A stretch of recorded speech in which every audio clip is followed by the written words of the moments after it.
Story time on why I stopped booking with Uber and Lyft. So these people, like, when I come across corporations who are big and they do me dirty because I find out they're hiring crooked,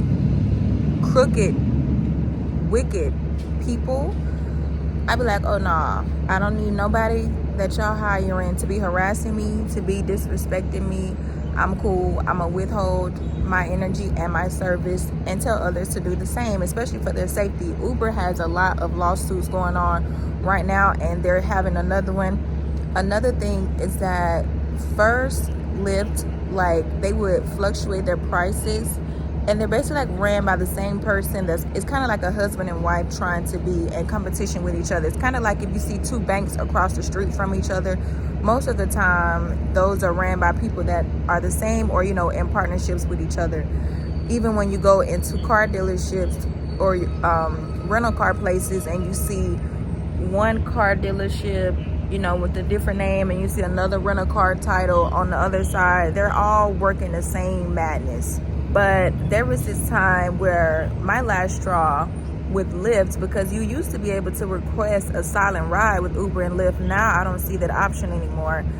But number two is that this guy with Uber, so it was only two entrances where I was trying to get picked up from. And I messaged the person telling them which entrance I was at, because I did it quite often. So I most of the time just go ahead and let them know which side to drive to. But if they do drive to the wrong side and they don't see my message until afterwards, they never mind circling back around to the other side, because it's maybe like a 5-second drive to the other side. But when I have groceries, the curb makes it hard to drag the buggy over there. That's why I tell them exactly what side I'm on.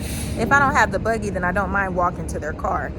However, this particular guy, the first time he took my money, he did not call, he did not respond back to my text.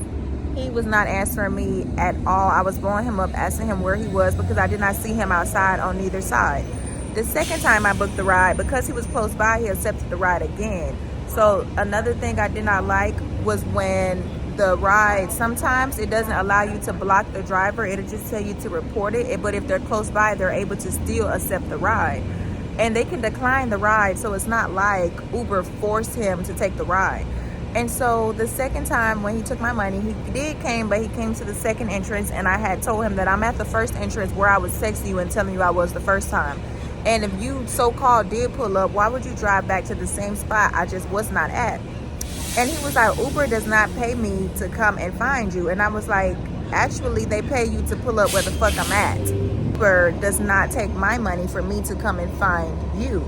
Just a very nasty attitude, and very obnoxious. And I was like, I do not even want to ride with someone who's talking like this. I don't even feel safe in your car with that fucking attitude of yours. I don't know what's on your mind, what type of mood you're in. You could crash this bitch. You could be feeling like you want to take some other people down. Like, no, now I feel endangered. And he was like, you was the one who accepted my ride. And I was like, actually, I did it. And see, that also was another red flag, because he was being manipulative. When you book a ride, the driver accepts the ride, and they also can decline the ride as well. It's not like we choose their car. So I was like, this is either someone who doesn't know what they're doing, or this is someone who is just obnoxious with negative intentions and in a bad mood. So further move the case along, they took my money the second time again, because what he was doing was waiting for the time to run out so he can take the money. And they charged me for the late fee as well, because they charge you $1 per minute. So they was charging me another $5 on top of the ride charge. Now, the third time I rebooked my ride, I waited at least like 8 minutes, because the guy who pushed the buggy at the store, he waited outside with me, because he was going to be my witness that guy did not come outside, because I was calling the cops. And the cops was like, it's a civil matter, which I knew they was going to say. But anyways, we end up talking, and he's standing on the other entrance. I'm standing on one side, and he comes back to me. He's like, that guy is not around. So we rebooked my ride, and the guy ends up accepting the ride again. So this time I have another witness who was purposely seeing the guy accepted my ride. Now this third time, he did not even come to the store. He came close by, because there was a gas station up the front. He came by the gas station, slid it over, and said that I was in the car, and drove to my home and said that I was in the car, and slid it off and took the money. When I contacted Uber that time and told them I had called the cops, They refunded me for the last ride. They did not refund me for nothing else. And then they banned my account because they said that the driver told them that I cursed at him. Mind you, I have video of the whole interaction. He said, "What the fuck is wrong with you?" first. But I have going to upload the clips and the messages after this video. Don't go book no Uber, book no Lyft.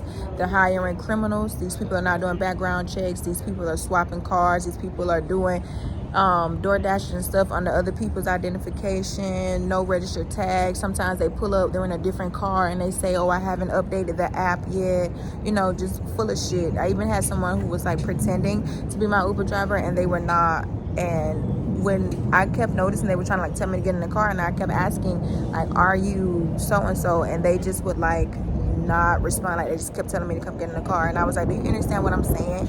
And the fact that I wasn't getting clear sentences back, I knew that they either did not understand what I was saying, or they were like just up to no good.